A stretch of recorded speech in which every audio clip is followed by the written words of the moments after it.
नमस्कार। आज हम शुरू करेंगे लॉजिक गेट्स। और लॉजिक गेट बहुत इंपॉर्टेंट चैप्टर है और इसमें फिजिक्स का एक सवाल जरूर बनता है और एक सवाल, सबसे इजी सवाल फिजिक्स का जो बनता है वो लॉजिक गेट्स के ऊपर बनता है। और ये जो चैप्टर है ये हम 2 लेक्चर में खत्म करेंगे ज़्यादा से ज़्यादा। और मुझे लगता है कि सबसे इजी चैप्टर है और इसको बहुत ध्यान से समझना चाहिए। इसका क्वेश्चन तो कभी गलत होना ही नहीं चाहिए। तो लॉजिक गेट को पढ़ने से पहले हम थोड़ी सी चीज़ पढ़ लेते हैं, है ना। आइए लॉजिक गेट पढ़ेंगे आज हम। और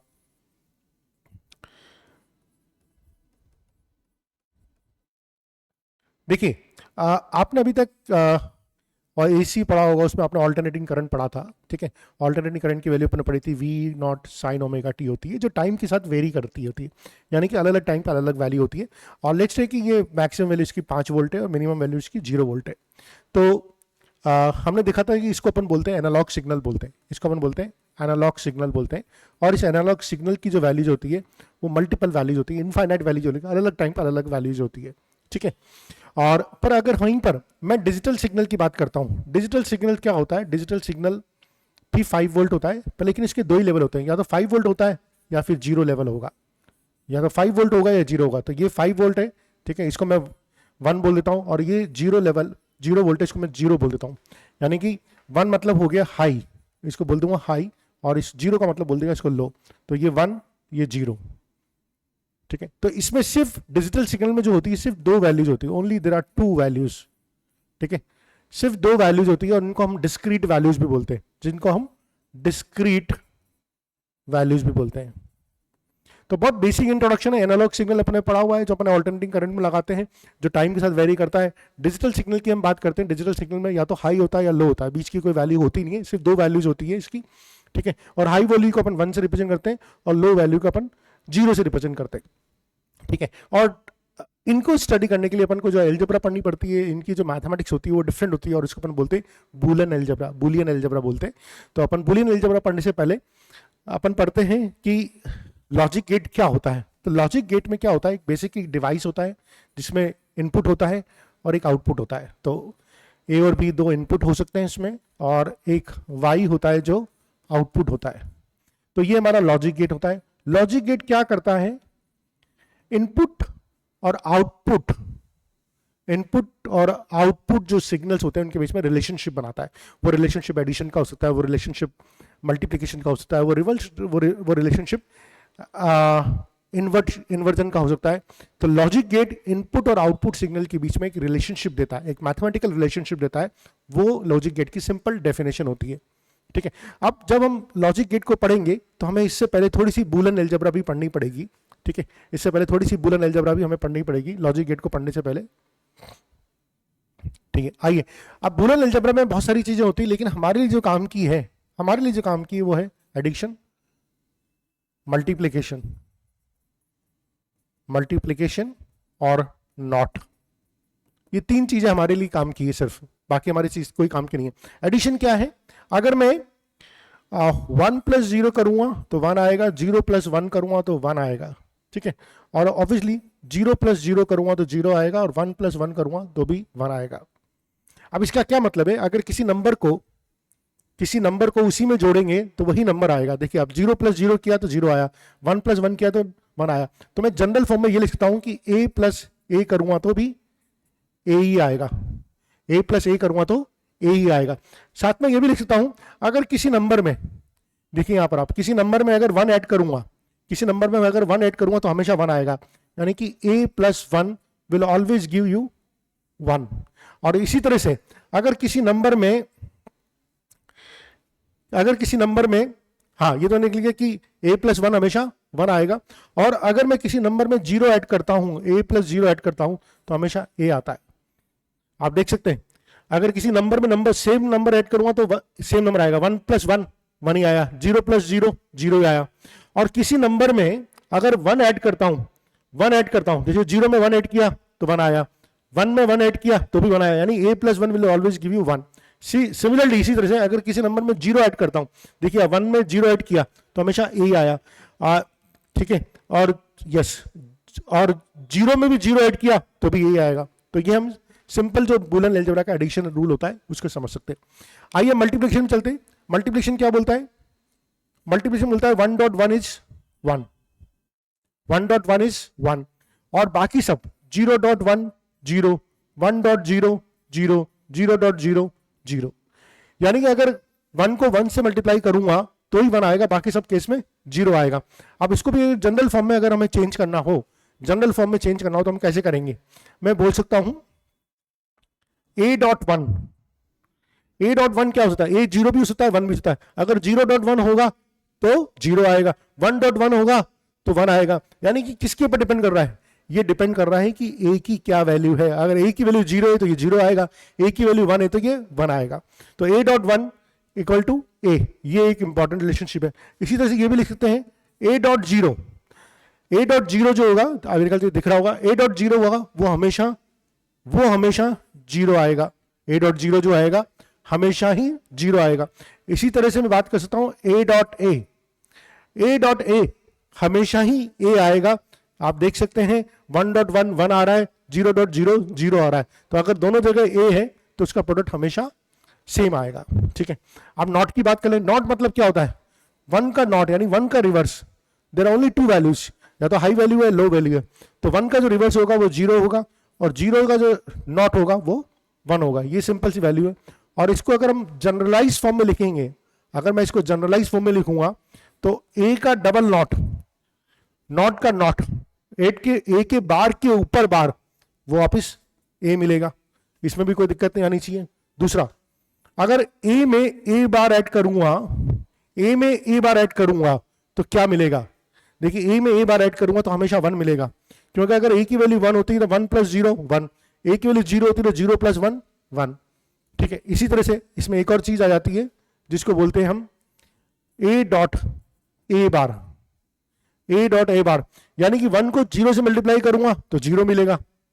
ठीक है, और अगर 0 लिया, 0 को 1 से मिलेगा तब भी 0 मिलेगा, यानी कि a.a बार का हमेशा जो आंसर आएगा वो 0 आएगा। तो ये बेसिक बूलियन अलजेब्रा है जो हमें पता होनी चाहिए, जिसको हम बहुत ज्यादा एक्सटेंसिवली यहां पर यूज करने वाले हैं। ठीक है, आइए नेक्स्ट चलते हैं आइडेंटिटीज के ऊपर। बहुत सारी ऐसी आइडेंटिटीज है जो हम नॉर्मल मैथ्स से पढ़ते हैं, वो की वही यूज होगी। a + b = b + a, इसमें कोई दिक्कत नहीं होनी चाहिए आपको, ये हम बार बार पढ़ चुके हैं। a.b = b.a, ये पहली दूसरी आइडेंटिटी, फर्स्ट आइडेंटिटी, दूसरी आइडेंटिटी, तीसरी आइडेंटिटी पढ़ते हैं। तीसरी आइडेंटिटी है a.b.c, तो मैं इसको ऐसे भी लिख सकता हूं a.b.c, इसमें भी कोई दिक्कत नहीं है। ठीक है, दो को एक साथ ले लिया। फोर्थ लेता हूं मैं a.b+c, a.b+c, इसको मैं लिख सकता हूं a.b+a.c, इसमें भी कोई दिक्कत नहीं चाहिए। मल्टीप्लाई करते हुए खोल के लिख दिया मैंने इसको, है ना, इसमें भी कोई दिक्कत नहीं चाहिए। अब जो 4 आइडेंटिटी होगी हमारे पास में a.b+c, अब जो 5वीं आइडेंटिटी है वो थोड़ी सी समझने वाली है, जो हमें दिक्कत आ सकती है। 5वीं आइडेंटिटी है a+b.c, a+b.c = a+b.a+c। ये आइडेंटिटी है जो थोड़ी सी आपने अभी तक नहीं पढ़ी। शुरू की जो चार आइडेंटिटी है उसमें तो कोई दिक्कत नहीं होनी चाहिए। ठीक है, अच्छा एक और आइडेंटिटी शायद हम बीच में यहाँ पे भूल गए, मैं एक और आइडेंटिटी यहाँ पे लिख देता हूँ। वो आइडेंटिटी है a+b+c = a+b+c। ठीक है, ये हमारी एक और आइडेंटिटी। तो हम नाम चेंज कर देते हैं इनका चाहे तो। ठीक है, हम यहाँ पर नाम चेंज कर देते हैं। ये हमारी तीसरी आइडेंटिटी होगी, ये हमारी फोर्थ आइडेंटिटी होगी, ये फिफ्थ आइडेंटिटी होगी और ये हमारी सिक्स्थ आइडेंटिटी होगी। ठीक है, अब आप देखेंगे 5 तक की आइडेंटिटी में कोई दिक्कत नहीं, 5 की आइडेंटिटी तो बिल्कुल क्लियर होनी चाहिए आपको, इनमें कोई दिक्कत नहीं आनी चाहिए। ये तो अपन मैथमेटिक्स में जनरली पढ़ते आ रहे हैं। 6 वाली आइडेंटिटी जरूर थोड़ी सी अजीब सी लग रही होगी, a+b.c, ये a+b हो गया, डॉट a+c हो गया। तो अभी फिलहाल के लिए हम इसका प्रूफ भी आपको बताएंगे कि कैसे प्रूफ होता है। प्रूफ जमाना जरूरी होता है, थोड़ा सा और सब्जेक्ट में कॉन्फिडेंस बढ़ता है। लेकिन एक ट्रिक आपको बता दूं, अगर आपको फिफ्थ आइडेंटिटी याद है, तो उसको सिक्स आइडेंटिटी कैसे बना सकते हैं। ये फिफ्थ आइडेंटिटी में जहां जहां डॉट है उसको रिप्लेस कर दो प्लस से, और जहां जहां प्लस है उसको रिप्लेस कर दो डॉट से। तो देखिए यहां पर डॉट था, यहां पर रिप्लेस कर दिया प्लस, यहां प्लस था, यहां पर डॉट डाल दिया, यहां डॉट था, यहां प्लस डाल दिया, यहां प्लस था, यहां डॉट डाल दिया, यहां डॉट था, यहां प्लस डाल दिया। एक तो सिंपल तरीका ये हो गया। और एक तरीका जो दूसरा तरीका होता है जिसको हम बोलते हैं प्रूफ करने वाला तरीका, वो भी अपन प्रूफ कर लेते हैं। तो हम देखते हैं कि 6 आइडेंटिटी का प्रूफ देख लेते हैं, बाकी सब आइडेंटिटीज तो मैं पता ही है। तो मैं राइट हैंड साइड से शुरुआत करता हूँ। तो राइट हैंड साइड में a plus B dot a plus C है, मैं इसको मल्टीप्लाई करते हुए खोलता हूँ। अगर मैं इसको मल्टीप्लाई करते हुए खोलूंगा, राइट हैंड साइड ले रहा हूँ मैं, मुझे प्रूफ करना है लेफ्ट हैंड साइड के बराबर लेके आना राइट हैंड साइड को। ध्यान से देखिएगा, a को a से मल्टीप्लाई किया तो a डॉट a को c से मल्टीप्लाई किया तो a डॉट c, b को a से मल्टीप्लाई किया तो b डॉट a, b को c से मल्टीप्लाई किया तो b डॉट c। समझ में आ गया होगा? अच्छा, a डॉट a तो अभी अपने पढ़ा है, a डॉट a तो a ही होता है, a ही होता है, very good. a dot c plus b dot a plus b dot c। अब क्या इन तीनों में से कुछ कॉमन आ रहा है आपको? देखिए ध्यान से, कुछ ना कुछ तो कॉमन आ रहा है। इसमें से क्या कॉमन आ रहा है? ये मैं जगह बना लेता हूँ, थोड़ा सा यहाँ पर हटा देता हूँ। यहाँ से मेरे पास क्या कॉमन आ रहा है? मेरे पास a कॉमन आ रहा है। अगर a कॉमन आ गया तो अंदर बचेगा 1 plus C plus B dot C. अच्छा, हमने एक और चीज पढ़ी थी कि 1 प्लस a इज ऑलवेज 1, हमने अभी भी पढ़ा था। तो 1 प्लस एनीथिंग इज 1, तो ये हो जाएगा a dot 1 plus B dot C. और हमने ये भी पढ़ा था कि a dot 1 is always equal to a, ये भी हमने पीछे पढ़ा था। तो ये हो जाएगा a plus B dot C. तो हमने RHS से LHS को ले आए, यानी कि प्रूव कर दिया हमने। सो दिस इज हाउ, ये जो आइडेंटिटीज है ये हमारे लिए बुलियन अलजेब्रा की आइडेंटिटीज है जिसको हम यूज करते हैं। तो ये पता होनी चाहिए आपको, ठीक है। हालांकि इसमें बहुत ज़्यादा सवाल आपको मिलेंगे नहीं, सवाल जो ज़्यादातर मिलेंगे वो गेट्स के ऊपर मिलेंगे, ठीक है, लेकिन फिर भी हमें पता होनी चाहिए। आइए नेक्स्ट जो हम बात करेंगे वो बात करेंगे डी मॉर्गन्स थ्योरम की। डी मॉर्गन्स थ्योरम की बात करेंगे। Now what is the D Morgan's theorem? ठीक है, तो पहले मैं स्टेटमेंट लिख देता हूं डी मॉर्गन्स थ्योरम क्या होती है। डी मॉर्गन्स थ्योरम होती है a प्लस बी का bar equal to a bar dot b bar, ठीक है। इसी तरह से होता है a डॉट b का bar equal to a bar plus b का बार। ये होती है डी मॉर्गन्स थ्योरम के दोनों जो डी मॉर्गन थ्योरम के हैं। अच्छा, इसको याद करने का तरीका याद ही क्या है? देखिए, इसको याद करने का बड़ा सिंपल तरीका है, मैं दोबारा लिखता हूं a प्लस बी का बार। तो सबसे पहले क्या करिए, जब भी हमें इसका स्टेटमेंट लिखना है तो सबसे पहले तो प्लस की जगह डॉट लिखिए। तो प्लस को मैं काट के प्लस को काट के मैं डॉट लिखता हूं। तो a डॉट b, ये तो मैंने लिख दिया, प्लस को काट के डॉट, ठीक है। दूसरी चीज जो करनी है कि ये जो बार है, ये बार को भी दो हिस्सों में तोड़ना है। तो ये बार दो पार्ट में टूट जाएगी और ये हो जाएगा a bar dot b bar. This is how you can remember it. Second part में भी ऐसे ही करना है, a डॉट b का बार है, यहां पर डॉट है, ये डॉट प्लस में कन्वर्ट हो जाएगा। तो a प्लस b, और ऊपर बार है तो बार भी दो हिस्सों में टूट जाएगी, a bar plus b bar. तो this is how you need to remember this De Morgan's theorem. ये बहुत सारी जगह यूज होगी, अरे तो इसको अपन अवॉइड नहीं कर सकते, ये बहुत इंपॉर्टेंट है, तो हमें ये याद होनी ही चाहिए, ठीक है। आइए इस पे बैठ के एक सवाल करते हैं और उससे हमारी क्लियरिटी और आएगी।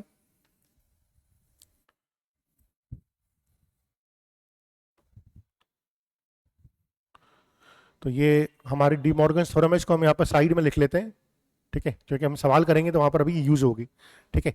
आइए पहला सवाल करते हैं। हमें ये दिया हुआ है सवाल,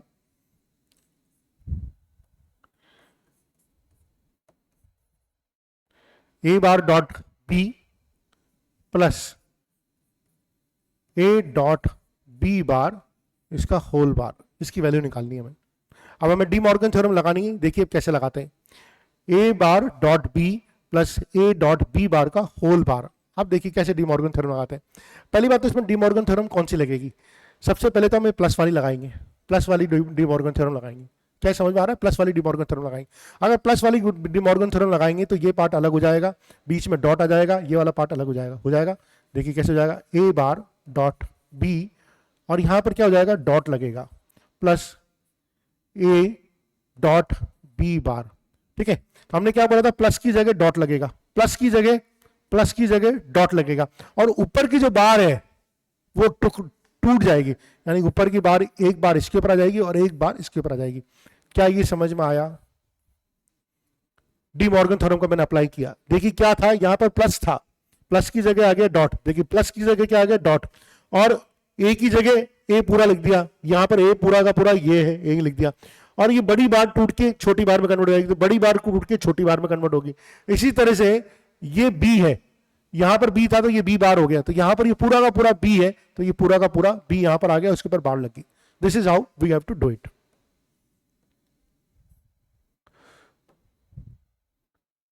ए डॉट बी बार, ठीक है। अब देखिए वापस एक बार डिमॉर्गन थ्योरम लगाएंगे।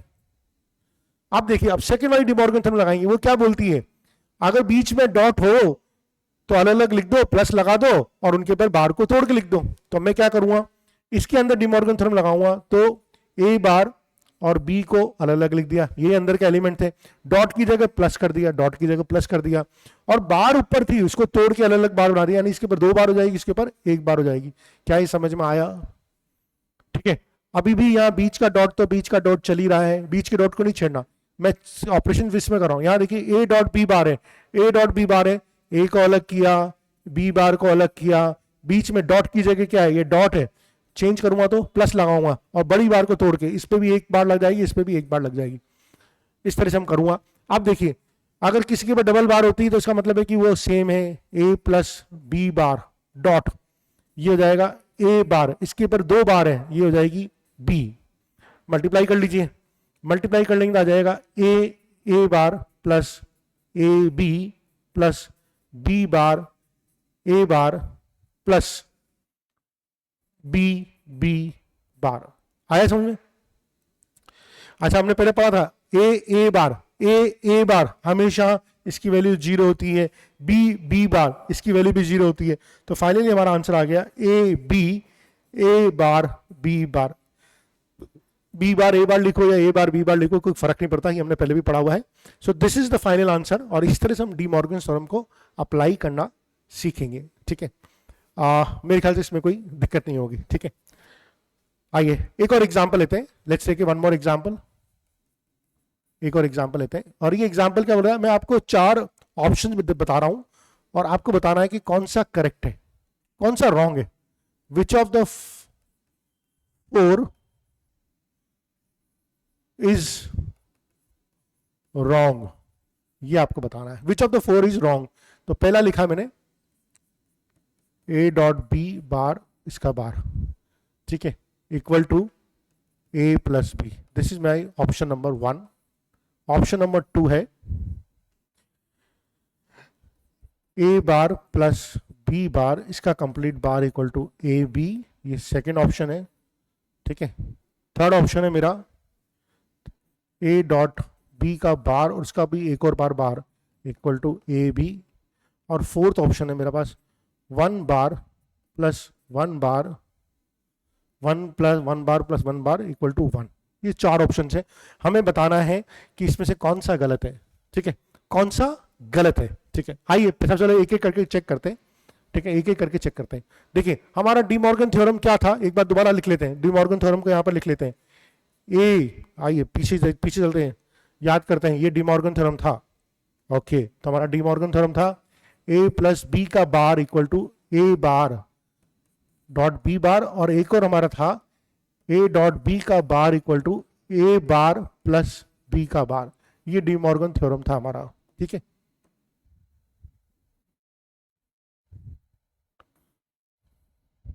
तो ये तो बार बार काम आएगा, इसको तो लिखना पड़ेगा बार बार। ठीक है, जितनी बार लिखेंगे उतनी बार अच्छा रहेगा।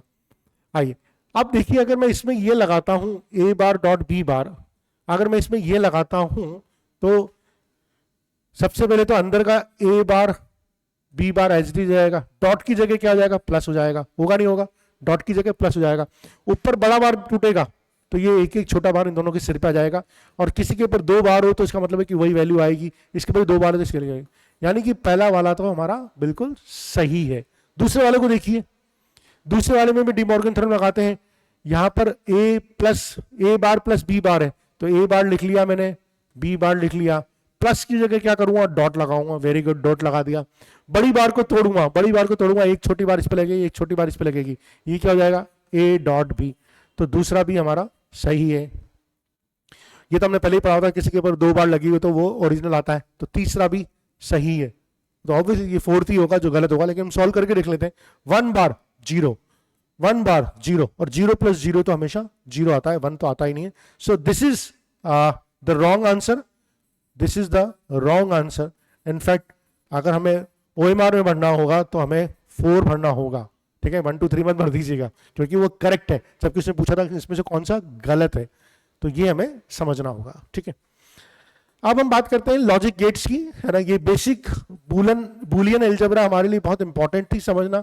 अगर ये समझ में आ गया है तो आप लॉजिक गेट समझ सकते हैं. लॉजिक गेट्स में क्या होता है, इनपुट होता है और आउटपुट होते हैं. ए और बी इनपुट होते हैं और वाई आउटपुट होता है.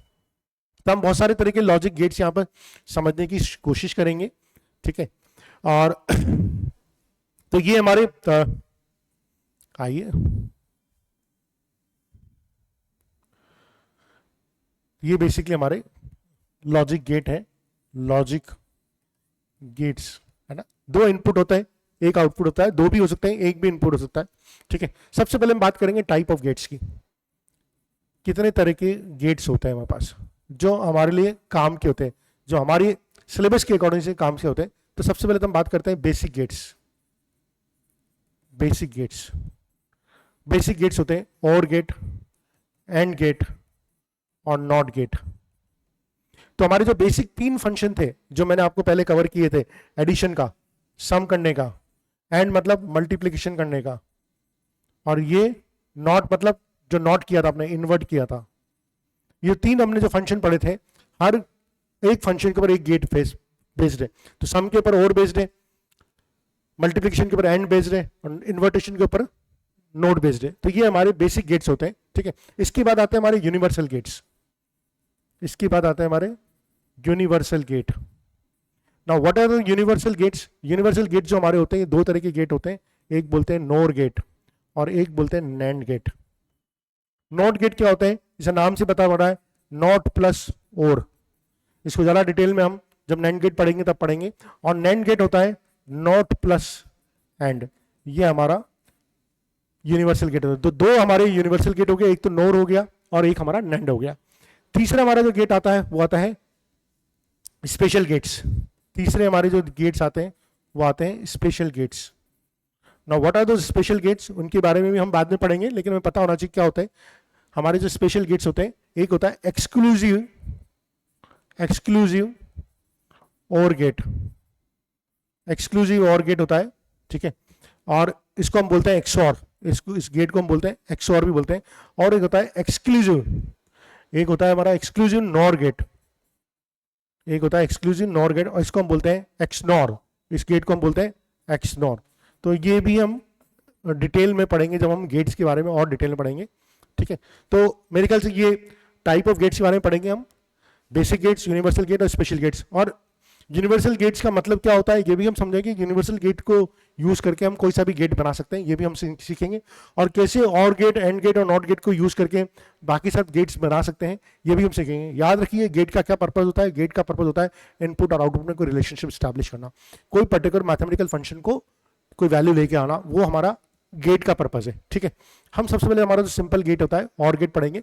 लेकिन हम जब भी किसी गेट को पढ़ेंगे तो 4 चीजों को हमें ध्यान से पढ़ना है उसके बारे में. ठीक है, 4 चीजों को ध्यान से पढ़ना है. वो 4 चीजें क्या क्या है, की पॉइंट्स जो आपको पता होने चाहिए. की पॉइंट्स बहुत इंपॉर्टेंट. सबसे पहले तो हमें उसका सिंबल पता होना चाहिए, उस गेट का सिंबल क्या है. ठीक है, ये हमें पता होना चाहिए. सेकंड चीज है बूलियन फंक्शन क्या है. उसका फंक्शन तो होगा ना कोई फंक्शन भी पता होना चाहिए. और थर्ड चीज हमें मालूम होनी चाहिए इसकी ट्रुथ टेबल. ये तीसरी चीज है. और 4th चीज है उसके बारे में हमें पता होना चाहिए उसका electrical circuit equivalent diagram. Electrical equivalent diagram, ये हमें पता होना चाहिए.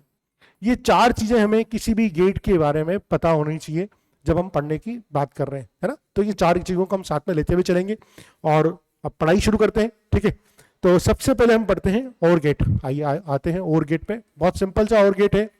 हमने पढ़ा था कि 3 फंक्शन होते हैं, एडिशन, मल्टीप्लिकेशन और नॉट. और जो पहला गेट है वो एडिशन के ऊपर बेस्ड है. सबसे पहले बात करेंगे अपन किस बारे में बात करेंगे, सिंबल के बारे में. तो हम ये इसका जो सिंबल होता है वो ऐसा सिंबल होता है, ये सिंबल होता है इसका. ठीक है, यहाँ पर इनपुट होता है, ए और बी इनपुट होता है, यहाँ पर ये आउटपुट होता है. और इसका जो बूलियन फंक्शन होता है y = a + b होता है. तो ये सिंबल हो गया. ये बुलियन फंक्शन हो गया। अब बात करेंगे ट्रूथ टेबल की। अब मैं इसके ट्रूथ टेबल बनाऊंगा तो देखिए कैसे बनेगी। हाँ, तो ये मेरा ए इनपुट, ये मेरा बी इनपुट और ये वाई। तो अगर ये दोनों 0 0 होंगे तो ये 0 आएगा, ये 0 1 होंगे तो 1 आएगा, 1 0 होगा तो 1 आएगा, 1 1 होगा तो भी 1 आएगा।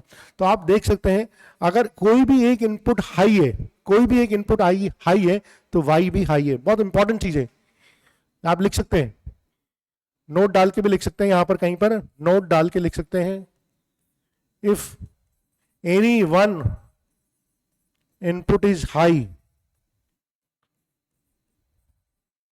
Then output is high. मतलब आउटपुट लो तभी होगा जब दोनों इनपुट लो होंगे। तो हमने इसका सिंबल देख लिया, हमने इसका बुलियन फंक्शन देख लिया, हमने इसकी ट्रुथ टेबल देख ली, हमने एक नोट देख लिया। अब सबसे इंपॉर्टेंट आता है इसका इलेक्ट्रिकल सर्किट इक्विवेलेंट डायग्राम। तो आइए इसका इलेक्ट्रिकल सर्किट इक्विवेलेंट डायग्राम बनाते हैं। ठीक है, तो ये मेरी देखिए एक बैटरी मैंने बना रखी है। ठीक है, ये मैंने बैटरी बना रखी है और यहां पर मैंने 2 स्विच लगा दिए, ये 2 स्विच लगा दिए और यहां से मैंने एक बल्ब को कनेक्ट कर दिया। ये माइनस प्लस, ये स्विच ए है, ये स्विच बी है और ये मेरा बल्ब है। और ये बल्ब का जलना, बल्ब की 2 ही चीज स्टेटस होते हैं, या तो वो जलेगा या बंद होगा। जो जलना है, लाइट होना, उसको बोलेंगे 1, उसको बोलेंगे हाई, और बल्ब का ना जलना यानी बंद रहना उसको बोलेंगे लो। तो अगर ये बल्ब जलता है तो आउटपुट 1 है, बल्ब नहीं जलता तो आउटपुट लो है। अब आप देखिए बल्ब कब जलेगा, अगर ये दोनों के दोनों स्विच खुले हुए हैं। दोनों के दोनों स्विच खुले होने का मतलब क्या है कि दोनों का इनपुट 0 है। स्विच खुले होने का मतलब एक इनपुट 0 है या वैल्यू 0 है, स्विच बंद होने का मतलब एक इनपुट 1 है। अगर दोनों के दोनों स्विच खुले हुए हैं तो यहां पे कोई करंट नहीं जाएगी, यानी कि 0 0 होगा तो आउटपुट भी 0 0 आएगा। समझ में आया? अब अगर मैंने इसको बंद कर दिया, अगर मैंने इसको बंद कर दिया यानी कि मेरा ए बी वाई, अगर ए मेरा 1 हो गया, ए मेरा 1 हो गया, ये अभी भी ओपन सर्किट है तो करंट सारी की सारी यहां से चली जाएगी और बल्ब जल जाएगा। तो बी अगर मेरा 0 भी होगा तब भी मेरा आउटपुट 1 आ जाएगा। और अगर मैं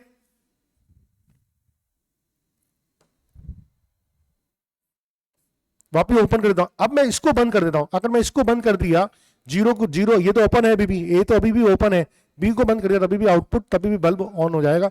और अगर मैं दोनों को बंद कर दूंगा तो ये भी 1, ये भी 1 और ये बल्ब भी जल जाएगा, बिकॉज करंट दोनों से पास होकर यहां पहुंचेगी। तो ये हमारे और गेट के तीनों फंक्शन हो गए। हमने बात कर ली सिंबल की बात कर ली, दिस इज सिंबल। ये हमारा, सॉरी मैं पेन चेंज कर लेता हूं, ये हमारा हो गया सिंबल, ये हमारा हो गया सिंबल हो गया, ये हमारा बुलियन फंक्शन हो गया, ये ट्रूथ टेबल होगी और ये इलेक्ट्रिकल सर्किट इक्विवेलेंट डायग्राम हो गया। तो इस तरह से हम सारे गेट्स को पढ़ेंगे और अगर ऐसे पढ़ते हुए चलेंगे तो हमें बहुत अच्छी तरह समझ में आएगा और हम बहुत अच्छा काम कर सकें। आइए अगला गेट लेते हैं,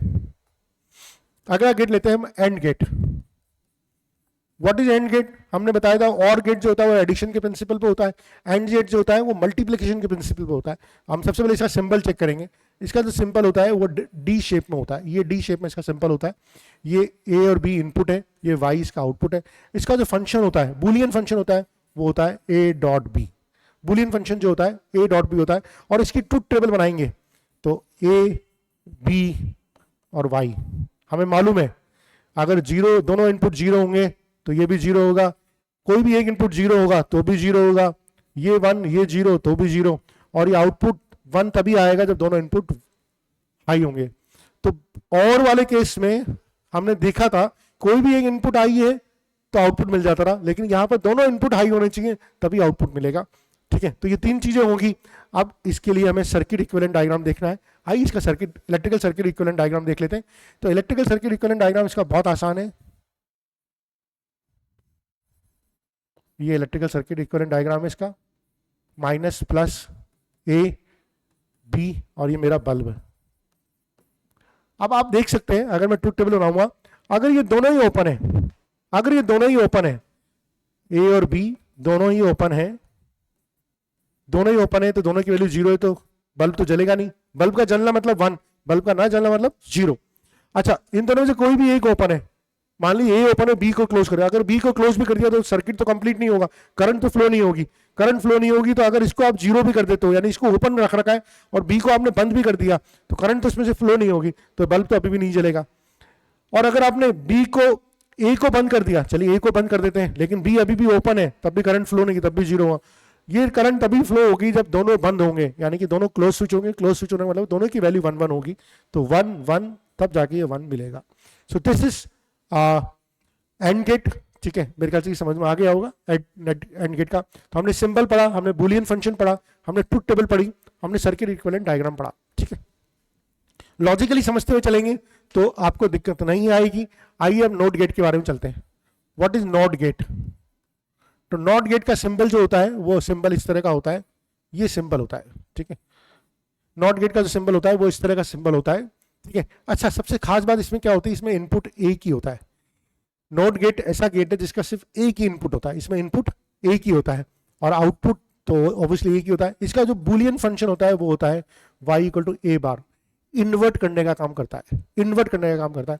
और गेट एडिशन करने का काम करता है, एंड गेट मल्टीप्लिकेशन करने का काम करता है, और नॉट गेट जो होता है इन्वर्ट करने का काम करता है। ठीक है, इसकी ट्रुथ टेबल, इसका सिंबल हो गया, इसका बूलियन फंक्शन हो गया। इसकी ट्रुथ टेबल भी बहुत आसान है, ए वाई।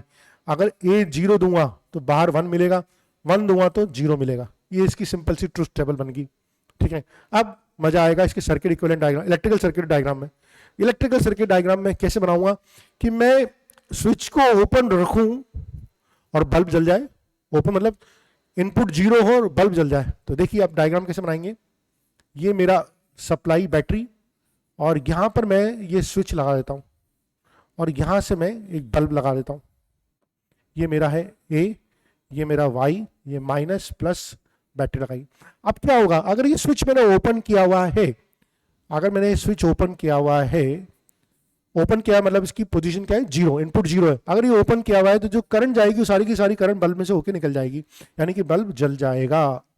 और अगर मैंने स्विच को क्लोज कर दिया, स्विच को क्लोज कर दिया, तो ये बल्ब जो होगा शॉर्ट सर्किट हो जाएगा, सारी की सारी करंट यहाँ से निकल जाएगी वापस, बल्ब तक पहुंचेगी नहीं। यहाँ करंट आई, एकदम शॉर्ट सर्किट हो गया, करंट यहाँ से चलेगी वापस बैटरी में चलेगी, तो ये आउटपुट 0 हो गया। तो ये इलेक्ट्रिकल सर्किट इक्विवेलेंट हो गया इसका। मेरे ख्याल से तीनों समझ में आ गए होंगे। ठीक है, एक बार अगर हम रिवाइज करना चाहें तो और गेट की बात कर लेते हैं। तो और गेट क्या था मेरा, चलिए मैं एक बार रिवीजन के लिए डाल देता हूं। ये मेरा और गेट था। ठीक है, इसमें इनपुट था ए और बी, वाई था मेरा आउटपुट, इसका बूलियन फंक्शन था ए प्लस बी। ठीक है, एंड गेट बता देता हूं, ये मेरा एंड गेट था, इसमें भी 2 फंक्शन थे, इनपुट ए और बी, वाई था मेरा आउटपुट, और वाई इक्वल टू था ए डॉट बी। ठीक है, फिर मेरा नॉट गेट था। नॉट गेट मेरा इस तरह की शेप में था, इसका इनपुट एक ही था। ठीक है, इसका आउटपुट वाई था और वाई की वैल्यू थी ए बार। ये तीनों के तीनों फंक्शन पढ़े हमने। ये और गेट, ये एंड गेट, और ये हमने पढ़ा नॉट गेट। ये तीनों के तीनों हमने गेट्स पढ़े। ठीक है, मेरे ख्याल से इनमें कोई समस्या नहीं होनी चाहिए। इनकी ट्रुथ टेबल आपको बनानी आती है। ठीक है, ए बी वाई 0 0 0, ठीक है, 1 0 1 0 1 1 1 1 1, ये आ गई। इसकी ट्रुथ टेबल बनानी हमें आती है वाई ए बी। अगर दोनों 0 होंगे, सिर्फ एक ही केस में हाई देगा, 0 0 पे 0, 1 0 पे 0, 0 1 पे 0 और 1 1 पे हाई, बाकी सब जगह 0 देगा। इसकी भी ट्रुथ टेबल हमें बनानी आती है ए वाई 0 पे 1 और 1 पे 0। तो ये बेसिक सारा का सारा आपका ट्रुथ टेबल्स का रिवीजन हो गया। ठीक है, अब एक सवाल करते हैं और फिर हम आज के लेक्चर को विराम देंगे और अगले लेक्चर में हम बाकी गेट्स के बारे में पढ़ेंगे। तो आइए एक छोटा सा सवाल ले लेते हैं, अच्छा सा सवाल ले लेते हैं। आपको एक सर्किट दे रखा है, ये सर्किट दे रखा है और यहाँ पर आपको ये एंड गेट लगा रखा है। ये ए फंक्शन है, ए इनपुट है और बी इनपुट है। ठीक है, और इसका एक आउटपुट आपने और गेट में लगा रखा है, इसका एक आउटपुट और गेट में लगा रखा है। ठीक है, और यहाँ से भी इस इनपुट को लगा रखा है आपने, तो मतलब बेसिकली ये ऐसे लगा रखा है। ठीक है, अब आपसे पूछा है इस y की वैल्यू बताइए, इस y की वैल्यू बताइए। तो देखिए इस तरह के सवालों को कैसे सॉल्व करते हैं, हम बूलियन अलजेब्रा यूज करेंगे। आप देखिए ये तो हो गया मेरा एंड गेट, सिंबल देखते समझ में आना चाहिए ये एंड गेट है, और ये हो गया मेरा और गेट। हमें मालूम है एंड गेट का आउटपुट क्या होता है, इनपुट क्या है ए और बी, तो एंड गेट का आउटपुट क्या हो जाएगा ए प्लस बी। क्या ये समझ में आया? ये आउटपुट हमारा, मैं यहां से सॉरी, हमारा यहां पर जो आउटपुट आया वो आया ए प्लस बी, ये वाला जो आउटपुट आया। इसी तरह से यहां पर इनपुट जा रहा है ए, जो इसका एंड गेट का आउटपुट है वो और गेट का इनपुट हो गया, यानी इसका और गेट का अगर मैं इनपुट की बात करूँगा, एक इनपुट तो ए आ रहा है और एक इनपुट आ रहा है ए प्लस बी, ये और गेट का आउटपुट, और गेट का एक इनपुट ए आ रहा है, एक इनपुट ए प्लस बी आ रहा है, तो वाई क्या होगा, वाई हो जाएगा ए प्लस बी। क्या ये समझ में आया, ए प्लस बी, ठीक है। इसमें से क्या कॉमन ले सकता हूं, सॉरी एक गलती कर दी मैंने, दोबारा, है ना। देखिए क्या हुआ इसमें, ये एंड गेट है ना, तो एंड गेट का जो आउटपुट आएगा वो तो ए डॉट बी आएगा, एंड गेट का आउटपुट जो आएगा वो तो ए डॉट बी आएगा, ठीक है। मैंने गलती से वो ले लिया था, एंड गेट का आउटपुट ए डॉट बी आएगा। तो अब और गेट बनाता हूं मैं, तो और गेट के इनपुट क्या क्या आ रहे हैं, एक तो आ रहा है ए इनपुट और एक इनपुट आ रहा है ए डॉट बी, आ रहा है नहीं आ रहा, तो वाई जो मिलेगा वो दोनों इनपुट का सम मिलेगा, वाई यानी कि ए प्लस ए डॉट बी। ये समझ में आया नहीं आया, और गेट का मतलब क्या था, दोनों इनपुट का सम कर देता है, तो एक इनपुट ए है दूसरा इनपुट ए डॉट बी है, तो दोनों का सम कर दिया। अब इसको सिंपलीफाई करेंगे बूलियन अलजेब्रा से, ए कॉमन ले लिया, अंदर क्या बचेगा 1 प्लस बी, और हमें मालूम है कि 1 में किसी भी चीज को ऐड करो तो हमेशा आंसर 1 आता है, तो यानी कि अगर ए डॉट 1 और ए डॉट 1 की वैल्यू हमेशा ए होती है, यानी कि इसका जो आउटपुट आएगा वो आएगा ए। यानी अगर इसकी जो ट्रुथ टेबल बनानी पड़ेगी, अगर हमें कोई बोलते इसकी ट्रुथ टेबल क्या बनेगी, तो इसकी ट्रुथ टेबल बनेगी ए और वाई, ए 0 वाई 0, ए 1 वाई 1, बस इतनी सी ट्रुथ टेबल बनेगी। बी की वैल्यू का कोई फर्क ही नहीं पड़ेगा। इस ये जो सर्किट हमने बनाया, लॉजिक गेट्स का जो सर्किट बनाया, उसके आउटपुट पे बी के इनपुट का कोई फर्क नहीं पड़ेगा। तो this was first lecture on the logic gates. I hope आपको अच्छा लगा होगा। डू कमेंट्स कि आपको ये लेक्चर कैसा लगा। Thank you.